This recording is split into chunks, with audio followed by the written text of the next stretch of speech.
There's a quote by Sri Ramana Maharshi, and I will read it out. It says, "The greatest error of a man is to think that he is weak by nature, evil by nature. Every man is divine and strong in his real nature. What are weak and evil are his habits, his desires, and thoughts, but not himself."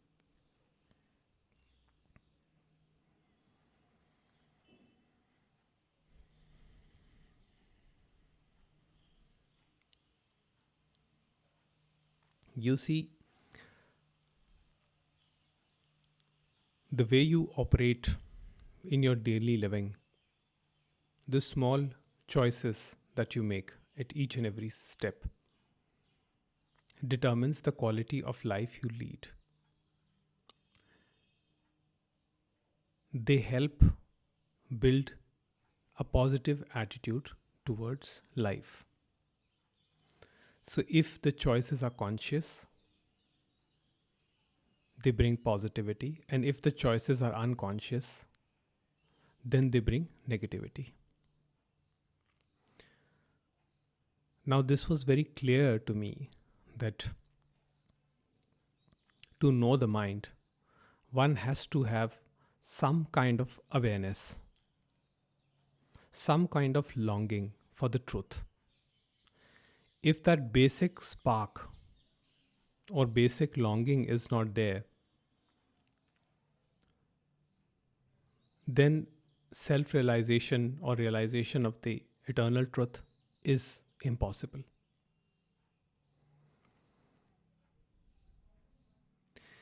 And during my personal journey of self contemplation and reflection, which lasted over 4 years, I was quite conscious of my choices. For one thing, I did not consume any form of stimulating information, any form of negative information. So I did not see reality shows. I stopped watching news. I got off all social media platforms. And I read books that were more of that were more calming. In other words, I came down to a very simple diet, basic diet, and my lifestyle was extremely simple. So there was no need of any fancy car or any fancy equipment in the house. Everything was stripped down to very basic.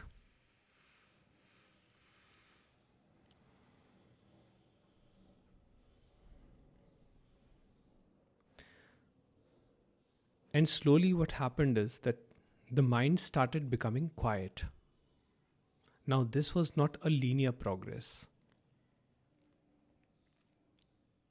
This happened slowly over time. And what I saw was the moment I stopped consuming all that information which was not required, my anxiety started to disappear.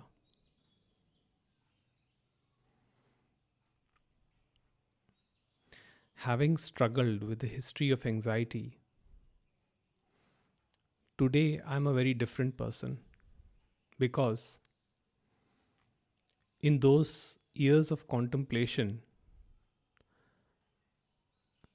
I kept my inputs to very basic, to bare minimum.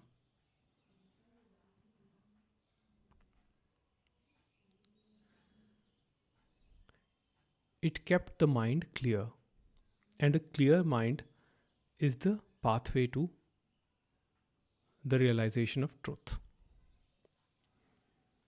Because if the mind is not harmonious, that awareness does not come where you can actually see your own unconsciousness.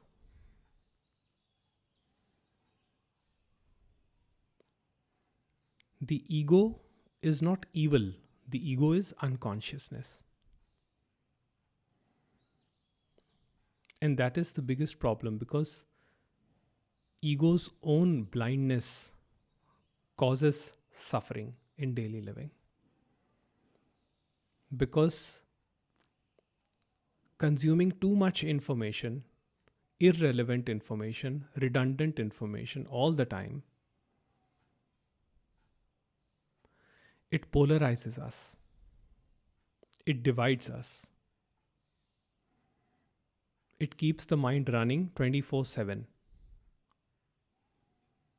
So, without adequate sleep, without proper diet,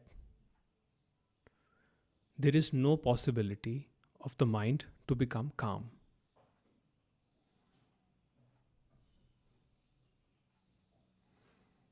Therefore, some form of awareness has to be there where one learns to take care of the mind body organism.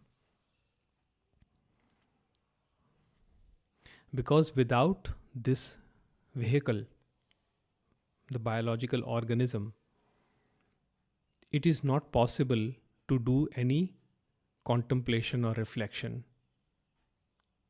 or vichara, atma vichara,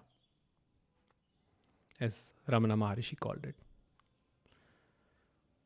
To do atma vichara, you require a subtle mind, a harmonious mind. Without that, with a dense consciousness or a troubled mind, you will never be able to sincerely inquire into the nature of reality. The mind always will come to abrupt, impulsive conclusions about the nature of reality. And once the reality is seen, once you have tapped into your own being, then there is no scope for the mind to move anywhere. It simply becomes still. And what one realizes is that here and now is all there is.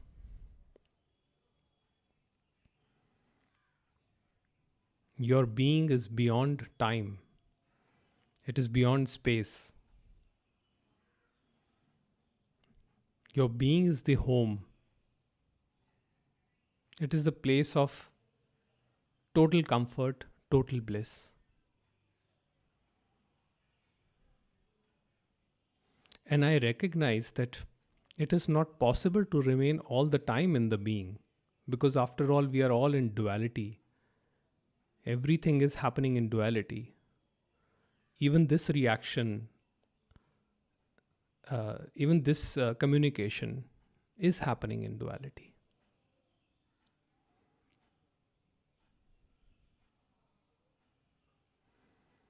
But still, the mind has to be quiet to know the truth.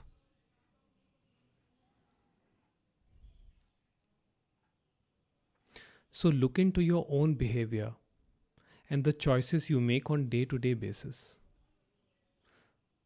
And some of them are extremely simple, starting with food, to working out, doing work, physical work, psychological work. It is very important for the mind and body to get tired. That exhaustion is necessary. Of course, we have to find our balances according to our individual capacities. But it is important. Physical activity is important. Otherwise, the body will not cooperate. You cannot sit in meditation with pain in your knees and back. If there is inflammation in any part of the body, it is difficult to concentrate. It is difficult to make the mind still. So, to be able to sit in stillness, a flexible body is required. At least, if not flexible, a healthy body is required, I would say. Similarly, even the mind has to get exhausted. Otherwise, you will not get a good sleep. And without adequate sleep, what will happen is that when you sit in meditation, you will feel sleepy in meditation, during meditation.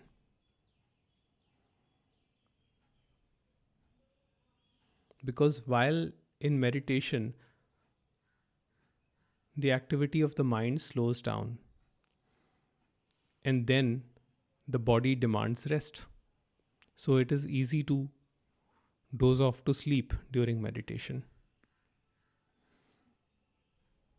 So, adequate rest,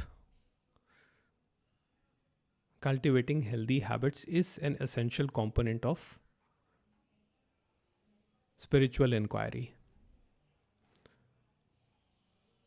Because with an unhealthy, turbulent mind and with an ailing body, it is very difficult to do self reflection, honest self inquiry. If you're constantly in pain, if you're too much troubled, you will not even think of any spiritual attainment, self realization, or enlightenment of any kind. All your focus will be to eliminate the pain. That is the design of nature. We cannot fight that. That is the way it is. So it's important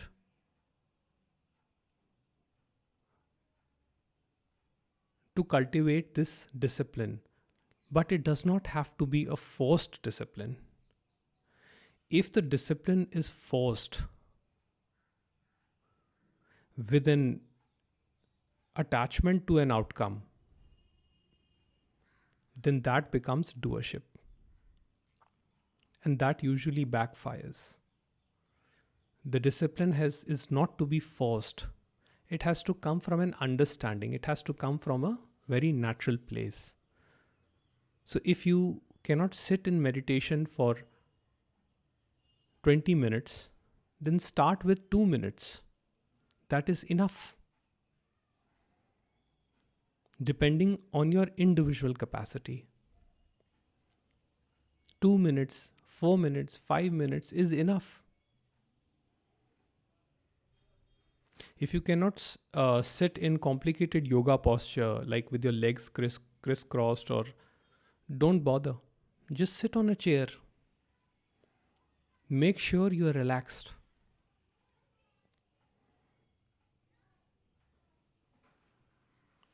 Unless the mind and body is relaxed, there is no possibility of any awakening or any discovery.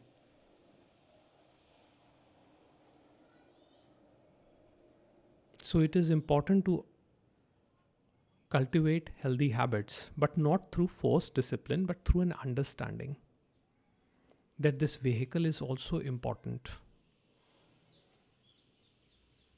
A healthy mind and a healthy body is important in daily living.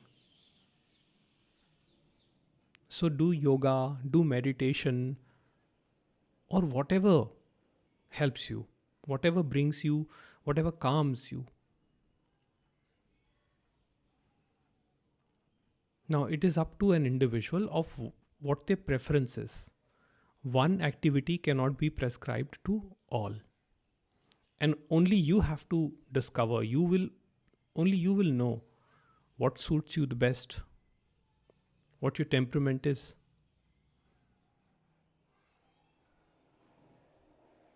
If instead of meditation, listening to music calms you, then do that. If the practice of japa or playing a musical instrument helps you, do that. Whatever helps you, do that.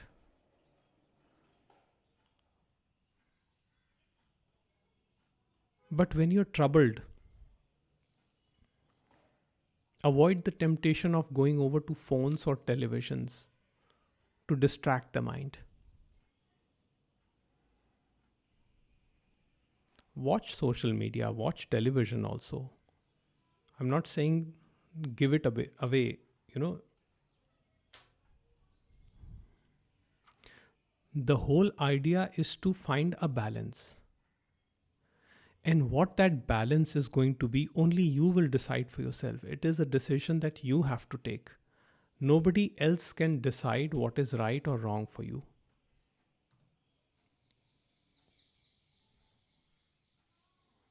It is only you who has to make this decision. And it may happen that you make a wrong decision initially. That is fine. Why should we expect that we'll always make the right decisions all the time?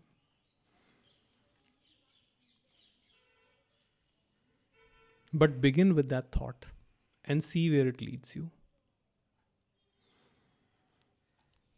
So, I started with a quote from Sri Ramana Maharshi, and I'll end this short talk with another quote of Ramana Maharshi. And it says that all that is required to realize the self is to be still.